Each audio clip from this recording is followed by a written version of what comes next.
ஒரு சின்ன கிராமத்துல மருதன்னு ஒரு ஏழை விவசாயி இருந்தான். அவனுக்கு பெரிய சொத்து இல்ல, பணம் இல்ல. ஆனா அவனுக்கு இருந்த ஒரே செல்வம் சிவன் மேல இருந்த உண்மையான நம்பிக்கை. ஒவ்வொரு நாளும் காலையில எழுந்த உடனே அவன் வீட்டு பக்கத்துல இருக்கிற ஒரு பழைய சிவலிங்கத்துக்கு ஒரு குடம் தண்ணீர் ஊத்தி, சிவனே, இன்றைய நாளையும் உன் பாதத்துல வைக்கிறேனப்பான்னு சொல்லுவான். ஒரு வருஷம் அந்த ஊர்ல மழையே வரல. நிலம் வெடிச்சு போச்சு. பயிரெல்லாம் காய்ந்து போச்சு. மற்ற விவசாயிகள் எல்லாம் நம்பிக்கை இழந்து சிவன் நம்மை காப்பாத்த மாட்டாருன்னு சொன்னாங்க.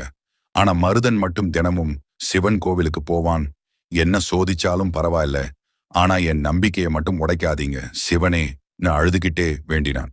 ஒரு நாள் இரவு அவன் கனவுல சாம்பல் பூசிய உடம்போடு, ஜடாமுடி, நெற்றியில மூன்றாவது கண்ணொளியோட சிவன் அப்பா தோன்றினார். மெல்ல சிரிச்சிட்டு சொன்னார், மருதா, நீ என்ன கோவில்ல மட்டும் பார்க்கல, உன் மனசுல வச்சு பூஜை பண்ணின. அதுக்குத்தான் நான்